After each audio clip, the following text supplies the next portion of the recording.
Welcome to Patriots Corner live with Dr. Hill Law, your source for unfiltered conservative analysis. We're here to dissect this week's biggest stories in politics and the economy, all from a grounded conservative perspective. No spin, just straight talk about what matters to you. We'll delve into the issues shaping our nation, hold our leaders accountable, and discuss and debate the solutions that uphold our core American values. Just want to double check my mic real quick to make sure I am getting sound here. All right, there we go. If you're new here, please hit that like button, subscribe, and ring the notification bell so you don't miss any future streams. The mainstream media. Take a moment and think about these three words. The mainstream media. They may want you to believe that there are the arbiters of truth, the gatekeepers of facts, but for years now we have all seen what they truly are. They are storytellers, they are narrative weavers, and the story they have been desperately trying to sell you, the narrative they have been pushing with every ounce of their power, is that the last 4 years were a total and unimaginable failure. Well, this is the previous 4 years. They are absolutely desperate for you to think that America is weaker, that you are poor, and that your family is less secure. They spin day in and day out. They're like a stage magician waving one hand wildly to get your attention, hoping you don't notice what they're doing with the other. They just keep spinning their narratives, pushing their political agenda, and they will do absolutely positively anything to hide the truth from the American people. But what is the truth? What is the reality on the ground? Away from the camera lights and the teleprompters, the truth is, while they are all occupied with their grand performance, while we're busy creating fake news, President Donald Trump is busy creating tangible results. He's busy working for you. Today on this program, we're going to pull back the curtain. We're going to ignore the noise and focus on the signal. We're going to break down 4 colossal policy victories that DC Swamp and their loyal media puppets are desperately, frantically trying to bury. They are praying you never hear about these wins. These are the stories you won't see on your cable news channels. These are the victories for the American people that they don't want you to know about, because each and every one of them shatters the illusions they've worked so hard to build. We're going to talk about securing our border and protecting our families. We're going to talk about the fight for fairness and common sense in our culture. We'll even have a lightning round on American energy and innovation. But first, let's start with the truly groundbreaking Japan trade deal that they've all conveniently and completely ignored. Now, you can catch Patriots Corner live 3 evenings a week on YouTube, Rumble, Twitch, Facebook, and X. If you can't catch it live, you can also listen to all the episodes on Spotify, Amazon, and iHeartRadio approximately an hour after they are live. Or you can catch them on our website at Patriots Corner with drhilllaw.com. That's Patriots Corner with drhilllaw.com. You can also see it on the little banner going around the bottom. Your engagement is crucial to success of Patriots Corner. If you have a question or want to make a statement, please do so. I'll review them at the end of each segment, read in a few live, and answer questions from respectful comments to foster intellectual debate. Your feedback is invaluable in shaping our discussion. Also, don't forget to like, share, follow, and subscribe to keep the conversation going. So I'm going to pause here for a second, get started on segment 1. At the end of each segment, I will stop, look, see if I have any messages, and then get going. So I'm going to pull this up where I can see that one to make sure I'm viewing it. All right. And let me Let me make sure I've got. Okay, I wanted to make sure I've got it going on all three channels. All right, so I am about ready to go. One other thing I need to do before I start on segment one. All right, there we go. All right, let's get on segment one, the groundbreaking Japan trade deal. Now, for years, for decades, really, we were told a story, a sad story. We were told that Americans had to accept bad trade deals. It was like being stuck in a bad contract where you do all the work and the other guy gets all the benefits. We were told it was necessary to ship our jobs, our factories, and our wealth overseas. Now, that was just the price of doing business with the rest of the world. And for years, our leaders in both parties just went along with it. They shrugged their shoulders, signed on the dotted line, and who paid the price? We did, the American worker. Always paid the price. Our communities were hollowed out, our manufacturing base was decimated, and our middle class was squeezed into oblivion. Then came Donald Trump. And the era of American surrender, the era of managed decline, came to a screeching, glorious halt. Then we had a little delay with President Biden, and now we're back on that same glorious halt again. Just recently, President Trump announced what he called, and I quote, perhaps the largest deal ever made with the nation of Japan. Now, I need you to understand this isn't just another piece of paper. This is a monumental shift in economic power, a tectonic change that brings that power right back to where it belongs, to the United States of America. Now, let's talk about the centerpiece of this deal.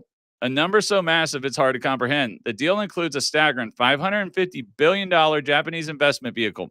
Let me say that again. That's $550 billion. Think of it like a massive financial transfusion pumping lifeblood directly into America's economic heart. Over $500 billion directed by the United States to rebuild American industries.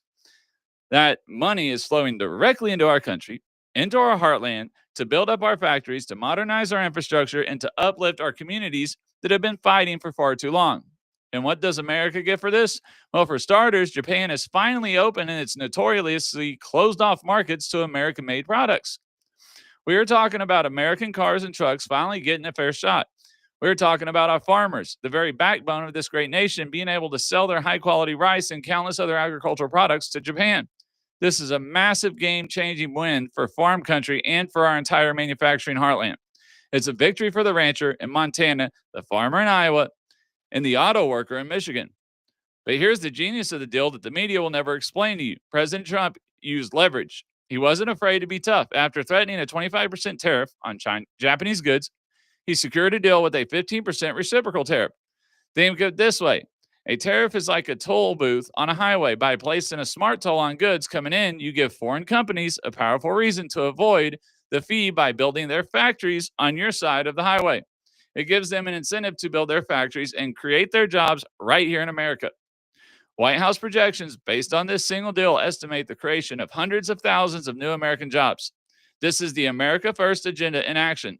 It's not a slogan, it's a soundbite. Not a soundbite. It's a real world policy with real world results. It's about looking across the negotiating table and ensuring that when the deal is done, America comes out on top. The mainstream media has been almost entirely silent on this whole historic achievement. Have you seen it lead in the nightly news? Of course not. It's because it completely demolishes their narrative that President Trump's policies are bad for the economy.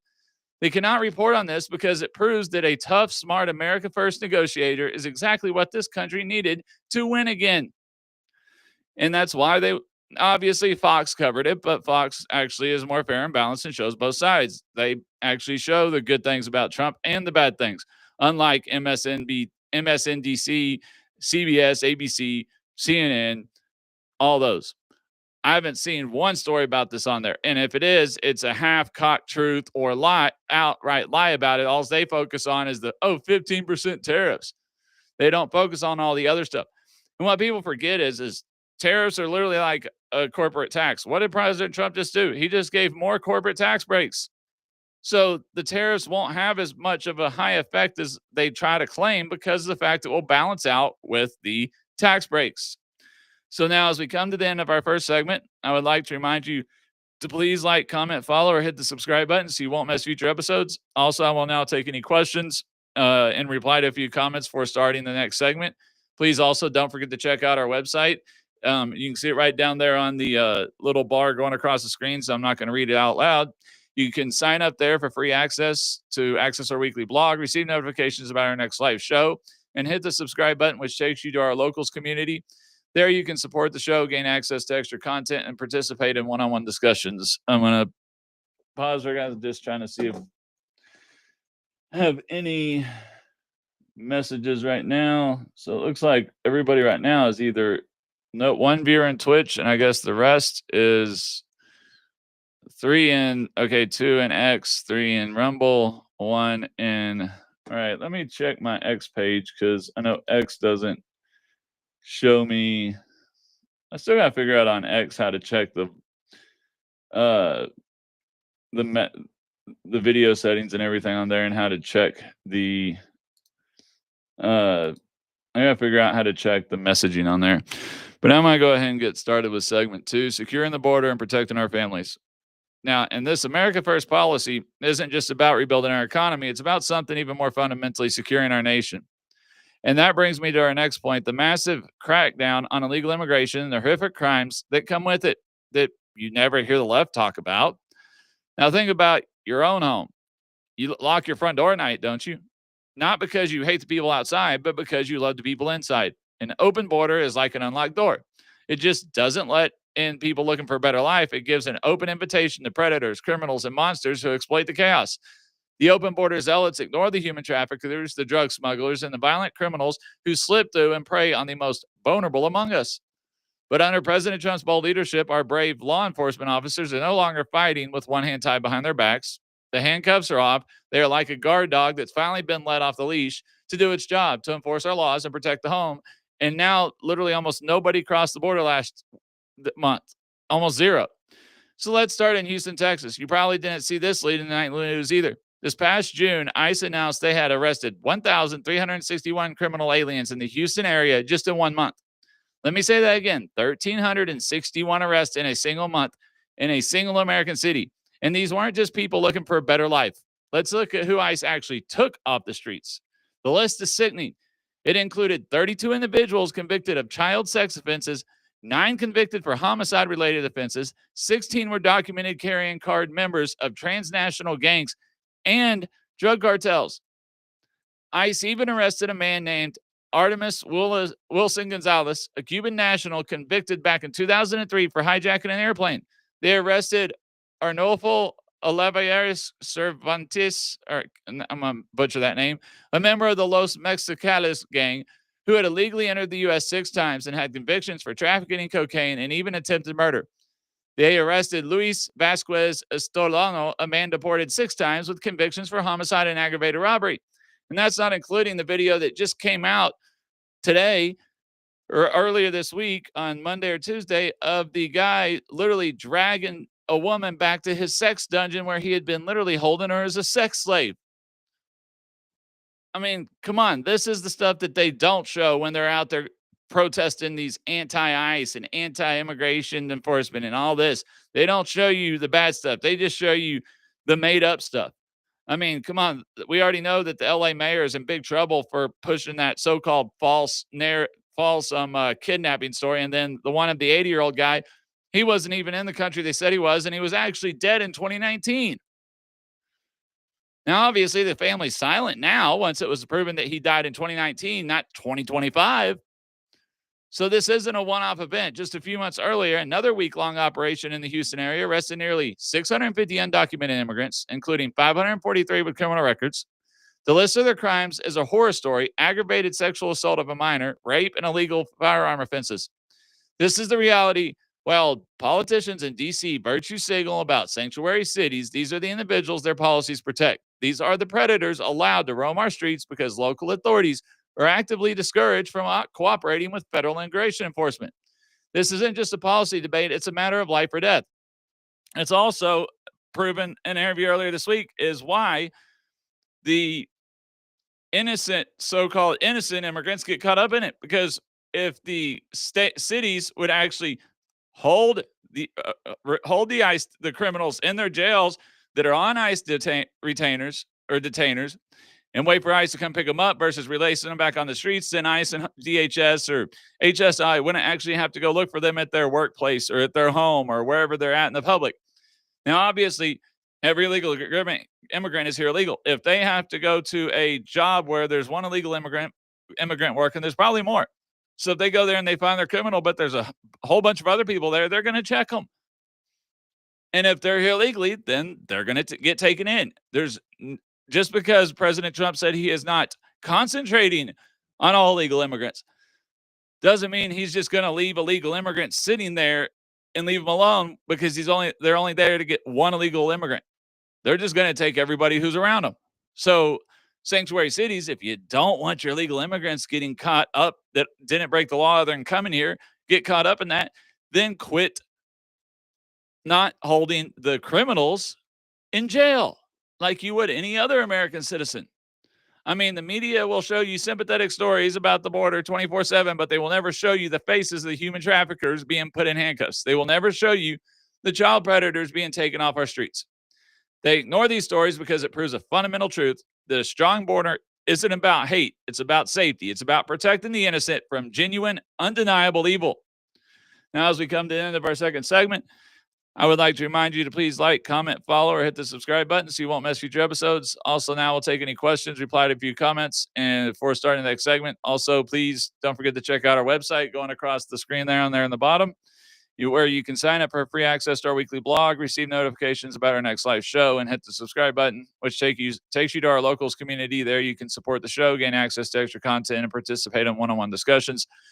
Honestly, doing that is the best way, or unless you're signed up to get notifications when we go live, because I had originally planned on going live tonight at 6 o'clock, but because I don't want to go live super early and my mom had to leave early from babysitting, my wife doesn't get home until after 7. I had to wait till almost 8. So that's why it's better just to have that notification. So, because it's hard for me to set exact times for my podcast right now as far as doing them live. So I'm going to grab a drink real quick. I'm going to double check.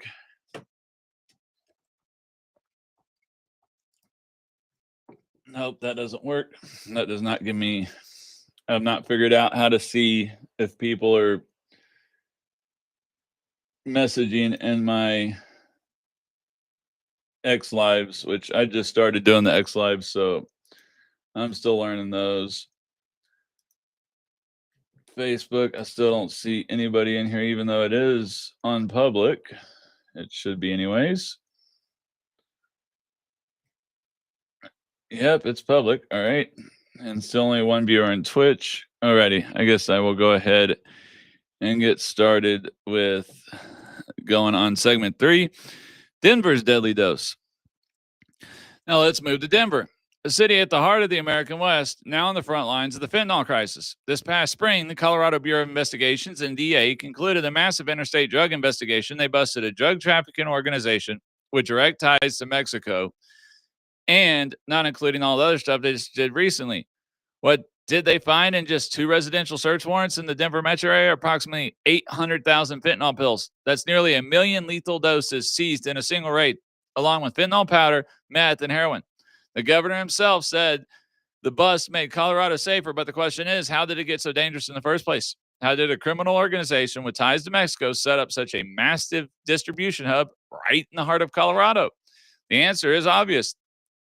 The border. These drugs don't magically appear in Denver. They are manufactured by cartels in Mexico using precursor chemicals from China and smuggled across a border that the previous administration left wide open.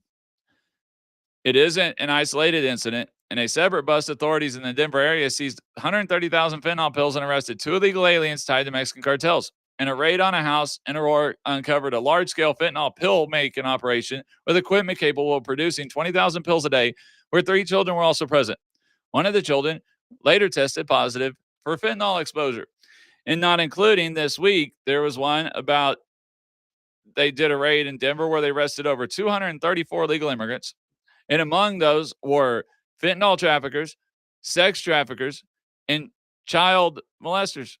So this isn't something, and obviously most of these people have already been here.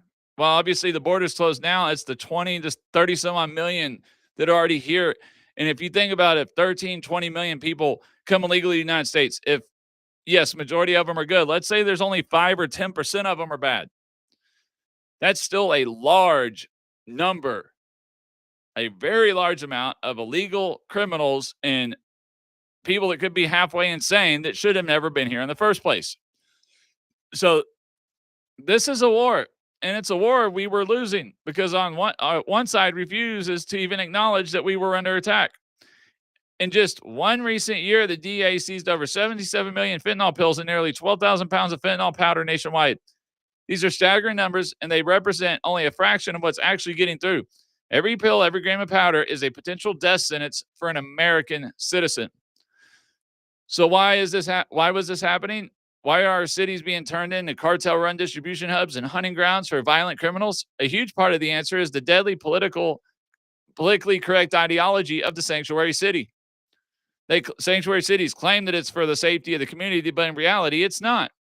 Let's be clear about what this means. A sanctuary city is a place where local policies limit or restricts cooperation with federal immigration authorities, where police arrest an illegal alien for a crime and ICE issues a detainer or requests to hold that person so they can be deported.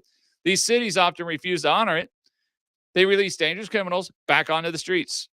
Just this week, Louisville, Kentucky announced it was dropping its sanctuary city policies after a strong warning from the Department of Justice. The mayor confirmed the city would now honor ICE detainer requests to avoid losing federal funds and facing litigation. But other cities like New York, Los Angeles, and Chicago continue to defy the federal law and endanger their own citizens. This isn't compassion, it's complicity. It's a deliberate decision to prioritize a radical political agenda over the safety of the American people.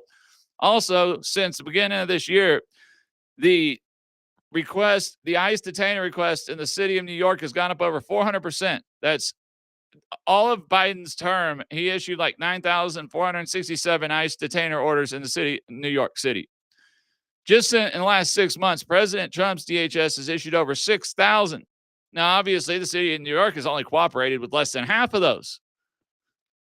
So there's still that many illegal criminal immigrants that have committed a crime, that were brought into jail for committing a crime, caught in the act of committing the crime, that they still will not hand over to ICE and that they still are holding. It is ridiculous, people. It's just ridiculous. Wake up. So as we come to the end of our third segment, I would like to remind you to please like, comment, follow, or hit the subscribe button so you won't miss future episodes. Also, we'll now see if we got any comments, take a few questions, answer a few collides, but I don't think I see anything. Also, please check out the website that's running across the screen below, Patriots Corner, Dr. Hill Law. There you can sign up for free to access our blog, receive notifications for the next live show, hit the subscribe button, take your lurkers community. There you can support the show and gain access to extra content, participate in one-on-one discussions. All righty, so let me grab a drink here. Got 7 people, so 4 in X, 2 in Rumble, and 1 in Twitch. Still nobody in Facebook. I don't know why my Facebook, it's finally actually on public, but it always seems to get the most views after I go live, not while I'm going live. Alrighty, let's get on to segment 4. And then this goes to the fight to save women's sports, and also I don't know if y'all saw about the post out today that why am I going blank on her name right now? Riley Gaines. Yeah, she swam the 1.5 mile Alcatraz swim while 13 weeks pregnant or something like that, or even further than that. That's just amazing that she was able to pull that off. Now let's talk about another front in this war for the soul of our nation. This battle isn't just about our borders or in our factories. It's on our playing fields. I'm talking about the crucial fight against the woke agenda to erase women, because that's literally what it is. For decades, Title IX stood as a landmark achievement. It was a promise that female athletes would have a fair shot, but now the radical left is trying to tear it all down. It's like they want to change the rules of a game halfway through just to make sure their team wins. They are pushing an ideology that claims biological men can just simply decide they are women and then compete against our daughters. This is like letting a heavyweight boxer step into the ring with a featherweight. It robs female athletes of their opportunities, their records, and even puts their physical safety at risk.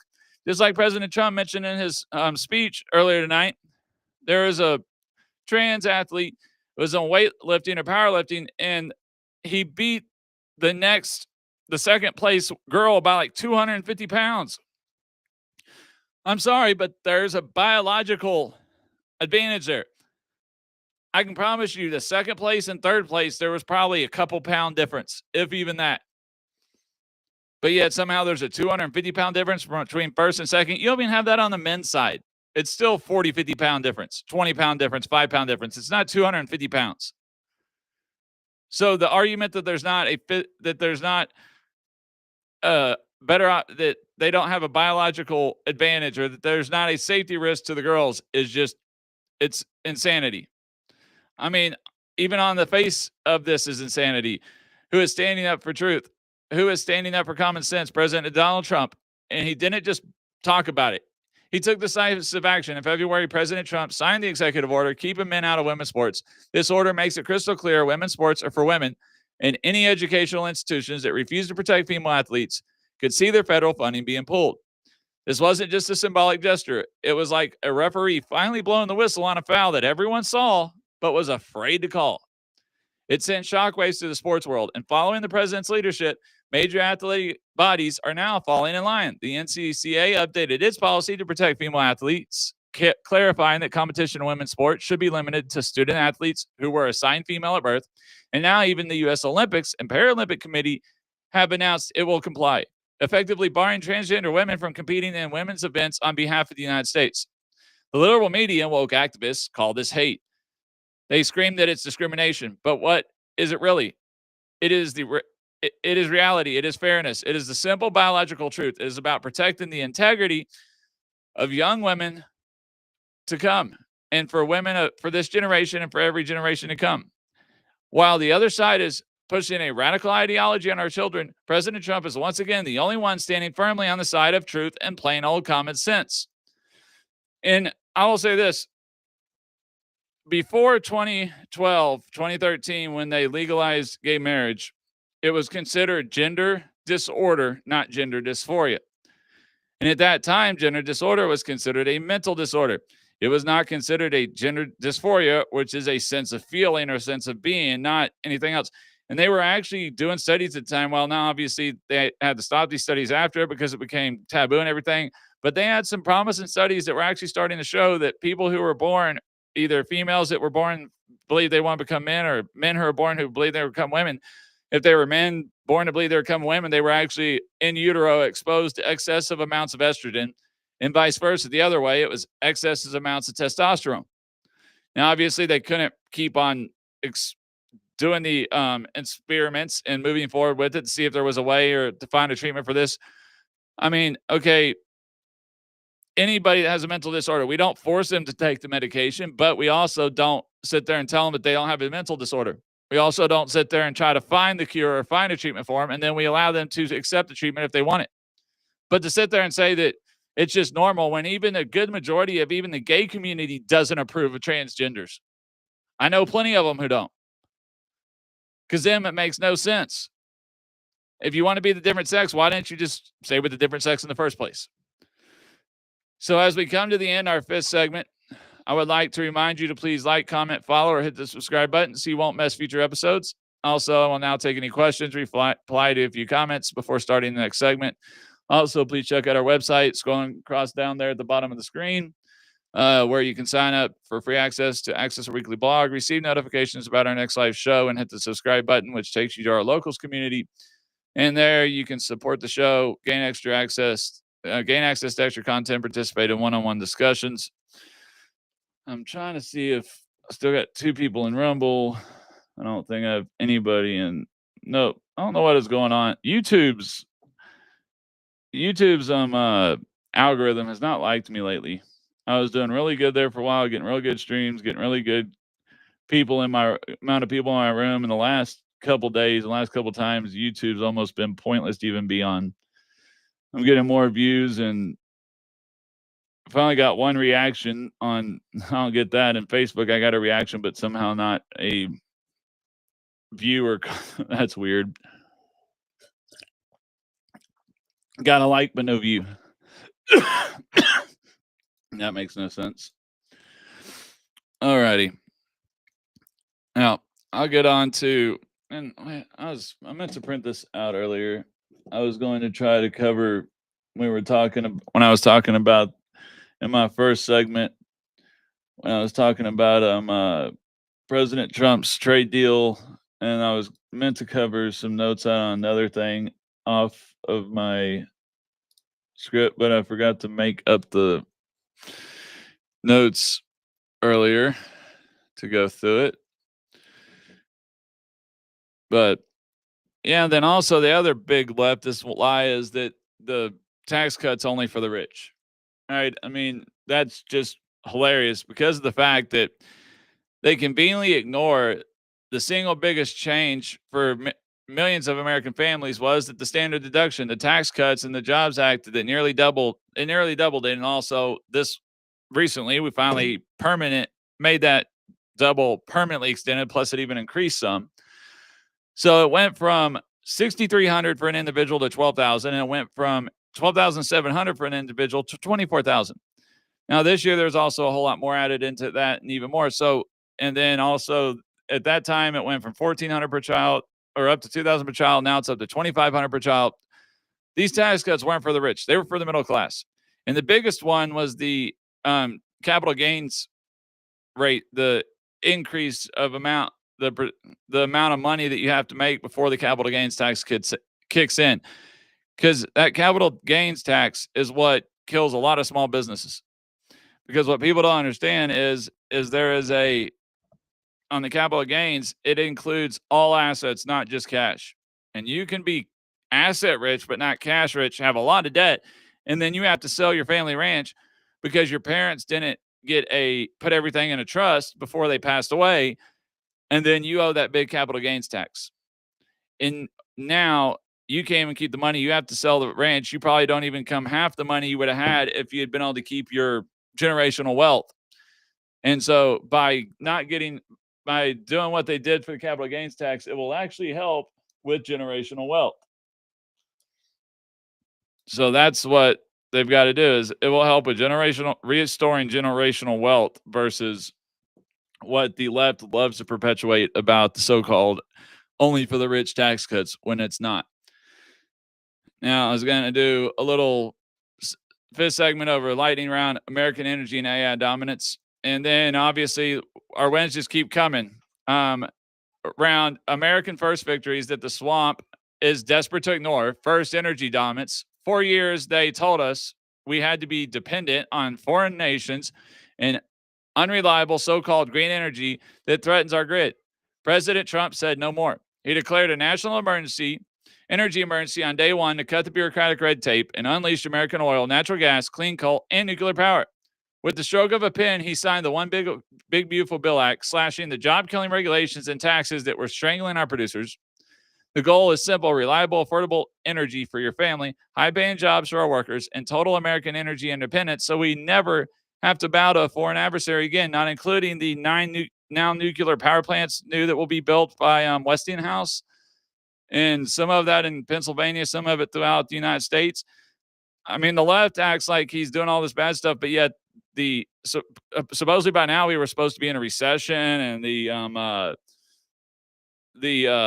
economy was supposed to be crashing and all this stuff. But yet right now the stock market is back up at record highs. The economy's humming along. The only reason it's not humming along any better is because Jerome Powell just can't bring it to himself to cut the interest rates, even though once again we have proven that the inflation has not gone up, that the so-called tariffs that have gone into effect, which haven't been as big as they thought because President Trump was literally using the tariffs as negotiating tactics, as I talked about earlier. He was using them to get better trade deals for America, that this so-called doomsday is not happening. And then also tonight, he launched a new AI action plan to supercharge American innovation that plans to cut the red tape that holds back our brilliant developers and makes it easy to build the data centers needed to power this technology. But it also puts up common sense guardrails, fighting back against the woke bias that liberals try to program into these systems and ensuring AI is used to protect free speech, not silence it. It's about making sure AI benefits American workers and families and stays true to American values. Unlike with, for instance, I saw some people using Grok. Sorry if I'm wiping my face off. It gets between the lights and my computer. It loves to get this room pretty hot, even with an extra fan and AC blowing like crazy. So if I'm wiping my face, it's not nervous or anything. It's just hot in this room because of the lights over me. But yeah, and it's just it's crazy that the stuff that they say versus what actually happens. And Grok was saying that, oh, there's no way that the Obama papers are right, and there's no of the no. How could it know that? She had literally just decla- declassified all the material. Not even all of it, because even more material was declassified today. I don't know if y'all have heard this, but some of those materials that DHS Secretary Gabbard declassified today proves that Russia actually had information that Hillary Clinton was on high amounts of tranquilizers that even had the Obama administration worried. Now, let me think. Wouldn't that hurt her campaign that she's using drugs and taking tranquilizers? If Russia wanted to help Hillary Clinton, explain to me why they didn't release that. If they wanted to help Trump, why didn't they release that information they had on Hillary Clinton? That's because they didn't want to help Trump. They wanted to help Hillary Clinton. They wanted her to get elected because they knew they could roll all over her and then nothing would change. Unlike what happened with Trump. They knew they didn't want him because they knew that he was going to be tough. He was going to be strong. He would try to be businesslike. He would try to be sensible. And then if that doesn't work, he switches out to the other aspect. Obviously, he wants to be friends first. He wants to go peace first. But if he's got to be an asshole and he's got to do it the tough way and he's got to put his boot in your ass, he'll do it. He doesn't mind doing it. It's not his first choice, but he won't move that fact. And now I love how as soon as the 4 years of Biden, the whole election cycle, the left is attacking Trump. They're trying to call him a criminal and all this. Epstein trials happened in 2019. Nobody on the Democrats are asking them for the release it. Nobody comes out against Trump or mentions that Trump was ever there or that stuff. And saying that Trump was mentioned in the Epstein files, the guy was a financier. He probably invested in President Trump's investments back in the 80s and 90s before Trump found out he was a pervert and a child molester. So yeah, it's not going to be unheard of for President Trump's names being in that. There's also going to be a whole lot of other big people, but if Trump's name actually ever showed that he went to the island, whether it actually shows that he ever did anything with young women or not, if it just shows he went to the island, then the left would have released it. They would have put it out. But it's funny, as soon as Gabbard releases all this information on Obama and what Obama did and how Obama manufactured the intelligence about the Russian collusion narrative and about the election interference of Russia, all of a sudden now CNN and all these are coming out with these people who all of a sudden claiming that they're victims of Trump's and blah, blah. And well, the one is a woman saying that, oh, he was at Epstein's office, Epstein's girlfriend, or whatever, and he grabbed my butt or my booze. Is that, even if he did, that's not molestation, that's not rape, that's not a child pedophile, that's the guy's girlfriend, and he was a billionaire playboy. Does that really shock you? That's nothing necessarily criminal, especially if she allowed it. It's not what everybody's looking for. It's not the smoking gun. He's been accused of those. But the funny thing is, the same woman that's making all these claims, she went on Megyn Kelly's show back during the trial. She went on Fox, and never once did she ever mention Trump's name. She talked about Epstein. She talked about Maxwell. She talked about everybody, not Trump. But all of a sudden, as soon as stuff becomes about Obama, all of a sudden now they're trying to flip it to, oh, President Trump's name is all over it. President Trump. Now there's people coming out talking about Trump. Bullshit. I'm sorry, that's just too convenient. Just too convenient. And then for anybody who says that they won't release the papers, whatever. Okay, let me explain something to you. When a grand jury is convened, the only thing that is public record of that grand jury is that the actual grand jury was convened. The party who is the state or the government, and then the parties of that charge or the inquiry. So it would have been Epstein and Maxwell. But if once that grand jury is over, everything that happens during a grand jury is sealed. Constitutionally, it is considered secret and sealed. So the DOJ can't just say, hey, I'm going to release all this information. They have to go to in DC, they have to go to the Second Court of Appeals, the Federal District Second Court of Appeals. They submitted a document requesting for it. The document said, hey, this isn't direct enough. We need to know exactly what all is to release and blah, blah. And then also we need statements or letters of request for whether if they want their name from the victims, claiming whether they want their names released or not, how much of their testimony they want unredacted or not. All right. So that's another thing.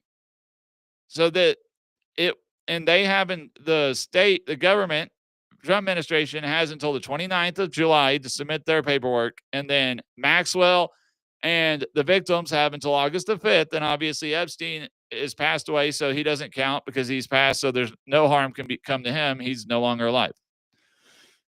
So that's where that sits. We will see what happens. But I can promise you, if there was any smoking gun in this material, why would have they had to have literally manufactured 34 felonies that were not felonies? They were misdemeanors that were literally past the time to charge. They were past the statute of limitations. And then they manufactured a way to try to make them into a felony so they wouldn't be past the statute of limitations, to charge him with some fake crime that will end up being overturned on appeal. That doesn't, I'm sorry. The Democrats would have came, and the Democrats and the deep state Soros run part of the government that wants to take this country into one new world order of socialism would not have let him got elected if they'd had something that sensational that they could have proved that he was a pedophile. If they could have proven he was a pedophile, they would have proven that a long time ago, and he would have never gotten reelected again. Because no matter how much we like him, if he had actually been proven a pedophile, no Republican would have voted for him. Period. I wouldn't have voted for him. But the problem is you can't prove that. You can't actually make logical proof. And coming out 40 years later, after all this other stuff has happened, behind the thing, right as amazingly Obama's about to be taken down, possibly. Now, all of a sudden, there's some smoking gun. It stinks to high heaven. I'm sorry. And it makes it near impossible to believe. When people go, well, what about Obama? Well, the problem was the first time President Trump was elected, the majority of the people he had to pick, he picked because he didn't know Washington. So he had to listen to people that he had thought, party leaders that he thought were his friends there. They were part of the establishment. And they just probably didn't want to dig for it because they were part of that establishment. They needed those speaking fees. They needed that money after they get out of office. They didn't want to upset the powers that be. He didn't care because he can afford not to. And then obviously that's why they were so feared of Gabbard. Gabbard doesn't care because the Democratic Party had already kicked her out and started calling her a Russian asset because she didn't agree with their foreign policy. And so that's why they were so afraid of her getting put in as a DNI, because they knew she was going to dig until she hit pay dirt. And oh boy, did she hit pay dirt. But that was kind of dragging the show on a little bit because I was getting through a little faster than I thought. Want to add a couple more things in there. So as we're coming in the show, please like, follow, comment, subscribe. Check out our Rumble with our Logos channel where you can sign up to support the show. If you're on Facebook, also you can do the stars to support the show that way. And YouTube, I just need followers because I'm not to where I can do all that stuff to subscribe yet, or take subscriptions or start monetizing on YouTube yet. So, and also need more followers on X, not quite there where I can either. So let's step away from the media noise and review what we've discussed. First, a historic trade deal with Japan that gives our economy a $500 billion transfusion and brings hundreds of thousands of jobs back to America. A deal made possible not by capitulation, but by strength. Second, decisive law enforcement action that is finally locking the front door, taking predators and violent criminals off our streets at a record pace and making our communities safer. Third, a courageous defense of women's sports that stops the other side from rewriting the rulebook, protecting fairness, competition, and biological reality against a radical woke agenda. And finally, a lightning round of victories unleashing American energy dominance to make us secure and prosperous, and a bold AI action plan to ensure America wins the race for the future These are the real stories that the mainstream media is working overtime to hide from you. They do not fit their narrative. They prove that the America First agenda is not just a slogan on a hat, it is a series of concrete policies that are actively making our nation more prosperous, more secure, and more sane. They can try to ignore it. They can try to bury it under an avalanche of negativity and fake news, but they cannot change the truth. They cannot change these results. The winning is real, and the American people are seeing it for themselves. So if you are tired of the constant media lies, and if you want the real story, then make sure you subscribe to this channel. And just as importantly, hit that notification bell so you never miss an update. Like this video to help us fight back against the biased algorithm and spread the truth to more patriotic Americans. And for even more exclusive content and in-depth analysis that the establishment absolutely does not want you to see, head on over to our website. Thank you for watching, and thank you for caring about the truth. All right. And I'd usually go through the closing, but it pretty much just said everything I said, except for remember that right now, currently our episodes are every Sunday, Wednesday, Friday. Here another week or two when my classes start back for my doctorate, it will probably switch to Monday, Wednesday, Friday. And then I will let you know if it changes from that with 3 kids and all that. It's kind of hard to, but please, if you can, subscribe to support the show on the Rumble and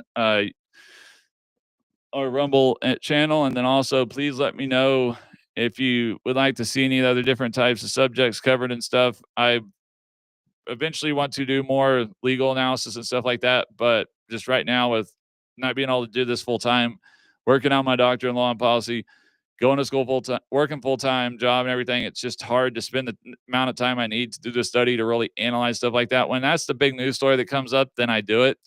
But when it's not the bigger news stories, I just try to cover and analyze the politics on that aspect. So thank you for watching, and y'all have a very good night and the rest of your week. Good hump day.